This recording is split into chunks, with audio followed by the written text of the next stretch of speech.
अनिल देशमुख आणि फडणवीसांच्या वादात आता पुरावे देणं सुरू झालंय। ठाकरेंना अडकवण्यासाठी फडणवीसांनी आपल्याकडे प्रस्ताव पाठवला होता असा आरोप देशमुखांनी केला होता।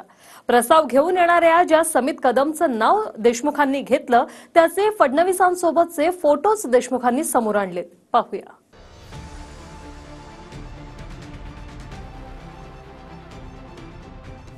उद्धव ठाकरे, आदित्य ठाकरे, अजित पवार आणि अनेक नेत्यांवर मी खोटे आरोप करायचे। एनव्हलप घेऊन येणारा देवेंद्र फडणवीसकडून तो माणूस होता सुमित कदम। त्यांची माझी भेट झाली, त्यांनी माझ्याकडे मदत मागितली प्रामाणिकपणे। आम्ही मदत करायचा त्यावेळेचा विषय होता। ह्याच्या पलीकडे काय नाही, मग हाच होता तर 3 वर्ष तुम्ही काय करत होता। सुमित कदम महाराष्ट्राचं राजकारण याच नावावरून तापलंय। ठाकरे पिता पुत्र आणि अजित पवारांना अडकवण्यासाठी फडणवीसांमार्फत जो माणूस आपल्याकडे आला होता तो सुमित कदमच आहे।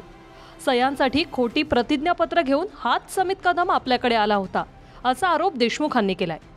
तसंच सुमित कदम आणि फडणवीसांचे फोटोही देशमुखांनी सार्वजनिक केलेत। मिरजचे सुमित कदम यांना माझ्याकडे 5-6दा पाठवलं।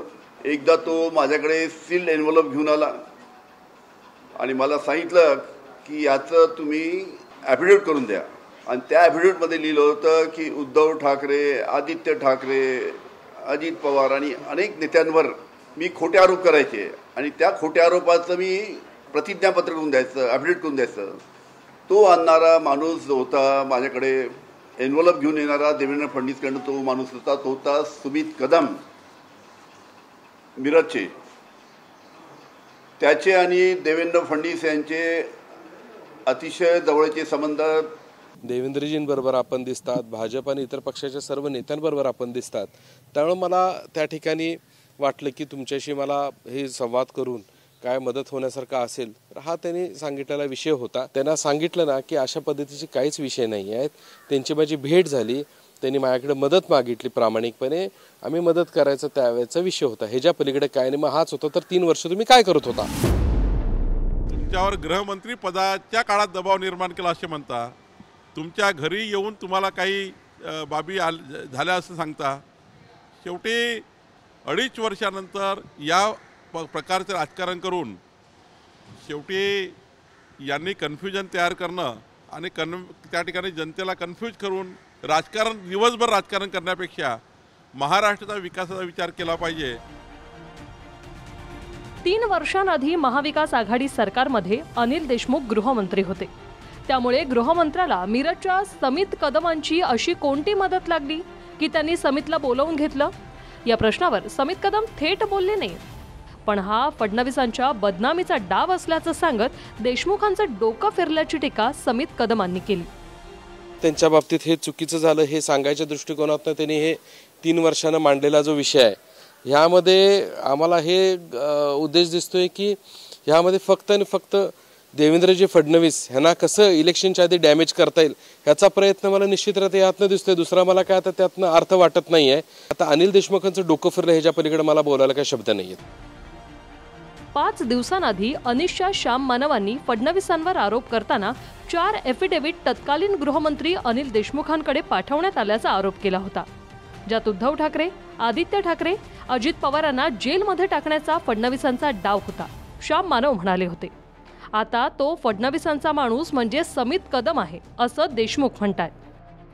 मी जर 3 वर्षापूर्वी जर त्यांनी पाठवलेल्या मुद्द्यांवर जर ॲफिडेविट करून दिलं असतं तर आज उद्धवजी ठाकरे अतिशय अडचणीत असते। आदित्य ठाकरेला या लोकांनी खोट्या आरोपामध्ये जेलमध्ये टाकलं असतं। अशा पद्धतीनं लहान मुलांना सुद्धा अशा पद्धतीच्या घाणेरड्या राजकारणामध्ये यांनी ओढण्याचा प्रयत्न केला।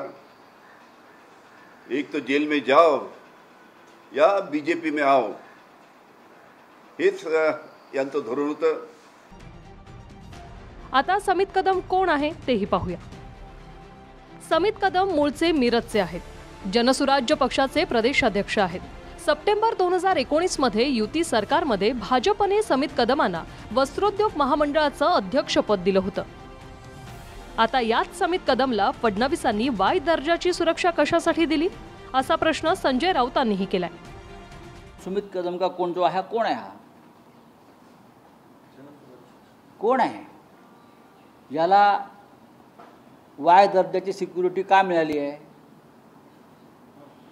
कोणी दिली गृहमंत्री कोण आहे मी जसं तुम्हाला मागाशी म्हटलं अनिल देशमुखांचं डोकं फिरलंय संजय राऊतांच्या बाबतीत काय बोलावं असं मला वाटत नाही आता लोक संजय राऊतांचं चालू झालं प्रेस की तुम्ही बघत असाल लोक चॅनल बदलतात आता त्या विषयाला काय अर्थ राहिलेला नाही मी काय त्यावरती भाष्य करू इच्छित नाही देशमुखांनी फडणवीसांवर आरोप केल्यानंतर फडणवीसांनीही आपल्याकडे महाविकास आघाडीच्या काळातच काही लोकांनी ऑडिओ व्हिडिओ क्लिप आणून दिले त्यामुळे माझ्यावर वेळ आली तर सार्वजनिक करणार असा इशारा फडणवीसांनी दिला होता पण त्याआधीच समित कदमांचंच नाव देशमुखांनी पुढे आणलं त्यांच्याच पक्षाच्या लोकांनी त्या काळातल्या त्यांचे काही ऑडिओ व्हिज्युअल्स हे मला आणून दिलेले आहेत त्यामध्ये ते उद्धव ठाकरेंबद्दल काय बोलतायत ते पवार साहेबांबद्दल काय बोलतायत या संपूर्ण जे आरोप आज आमच्यावर लावतायत त्या संदर्भात ते काय बोलतायत वाझेवर ते काय बोलतायत या सगळ्या गोष्टी आहेत माझ्यावर वेळ आली तर मला त्या पब्लिक कराव्या लागतील अभी बात निकलेगी तो दूर तक जाएगी जोरों का झटका धीरे से सब आपके सामने धीरे धीरे आएगा आरोपांनंतर देशमुखांनी समित कदमांचं नाव घेतलं आता जोर का झटका धीरे से असं म्हणत देशमुखांनी आणखी पुढचा धमाका करण्याचे संकेत दिले त्यामुळे जसजशी विधानसभेची निवडणूक जवळ येईल तसे व्हिडिओ लावले जातील सांगलीहून शंकर देवकुळेंसह ऋत्विक गणकवार TV9 मराठी मुंबई